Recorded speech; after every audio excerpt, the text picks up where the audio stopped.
اعوذ باللہ من الشیطان الرجیم بسم اللہ الرحمن الرحیم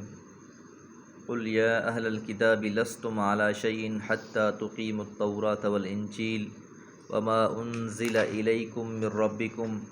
ولیزیدن کثیرا منہم ما انزل الیک من ربک طغیانا وکفرا فلا تأس علی القوم الکافرین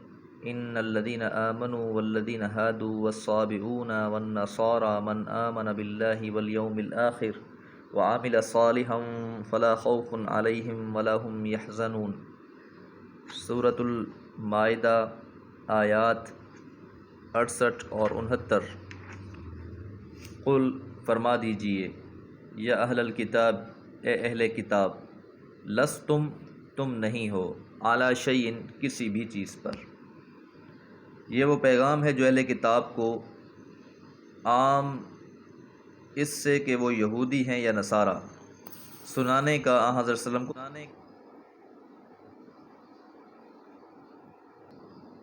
اے اہل کتاب، لستم تم نہیں ہو، علی شیء کسی بھی چیز پر۔ یہ وہ پیغام ہے جو اہل کتاب کو عام اس سے کہ وہ یہودی ہیں یا نصارہ سنانے کا حضرت صلی اللہ علیہ وسلم کو حکم ہوا، اور یہ وہ بات ہے کہ جب تک تورات اور انجیل اور اس چیز کو جو تمہاری طرف تمہارے رب کی طرف سے اتاری گئی ہے قائم نہ کرو، اس وقت تک تمہاری کوئی بنیادی حیثیت نہیں ہے۔ تم اپنے آپ کو ایک برگزیدہ امت، اللہ کے محبوب اور چہیتے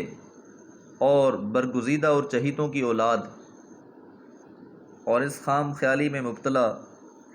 کہ بس اب ہم جو بھی کرتے رہیں جنت ہے ہی ہمارے لیے، تو اس بات کا صاف انکار کر دیا گیا۔ اس لیے پچھلی آیت مبارکہ کو، آیت نمبر 67 کو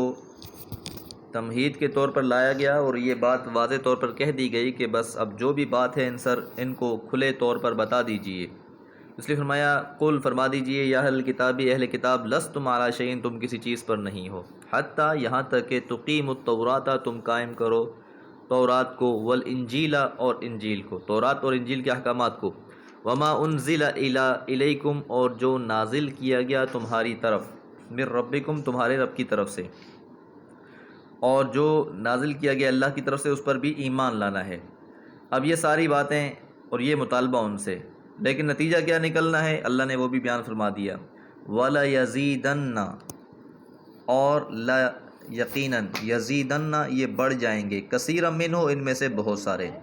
یہ بہت سارے ان میں سے یعنی اہل کتاب میں سے بڑھ جائیں گے۔ کس میں بڑھ جائیں گے اور کیوں بڑھ جائیں گے؟ ما انزل الیک من ربک، جو نازل کیا گیا ہے آپ کی طرف یعنی محمد الرسول اللہ صلی اللہ علیہ وسلم کی طرف، من ربک آپ کے رب کی طرف سے۔ یہ جو آپ پر نازل ہونا شروع ہو گیا ہے اللہ کا قرآن مجید، آپ کو نبوت مل گئی ہے، تو اس وجہ سے یہ ان میں سے اکثریت لوگ اور زیادہ بڑھ جائیں گے۔ کس میں بڑھ جائیں گے؟ طغیانا و کفرا، سرکشی میں اور کفر میں،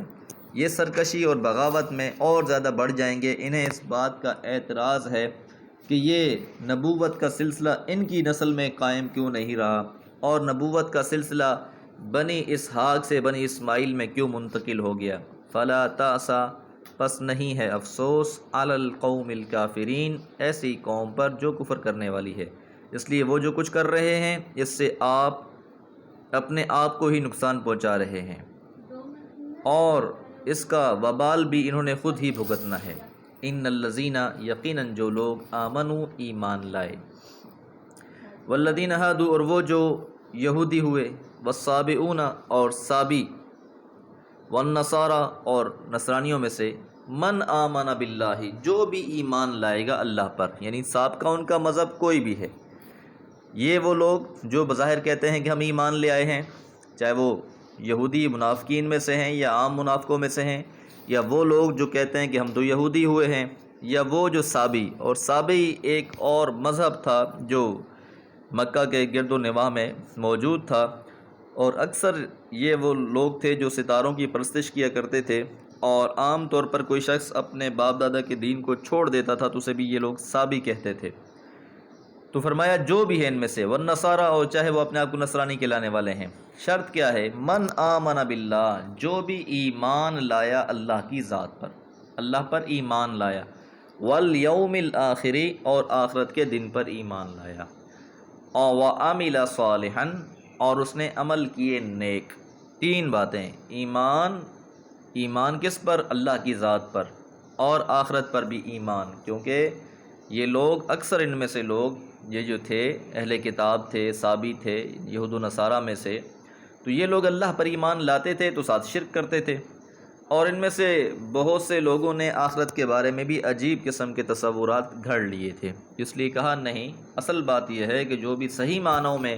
ایمان لائے گا اللہ پر اور اس کے رسول پر، وہ عامل صالحا اور نیک عمل کرے گا، فلا خوف، پس نہیں ہوگا خوف، علیہم ان پر، ولا ہم یحزنون، اور نہ ہی وہ غم کرنے والے ہوں گے۔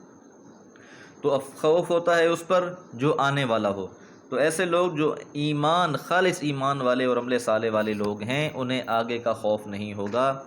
اور اسی طرح غم اس پر ہوتا ہے جو گزر چکا ہو، تو یہ جو پچھلی زندگی گزار چکے ہوں گے ان پر بھی ان کو ندامت اور افسوس نہیں ہوگا۔ تو اللہ سے دعا ہے اللہ تعالی ہم سب کو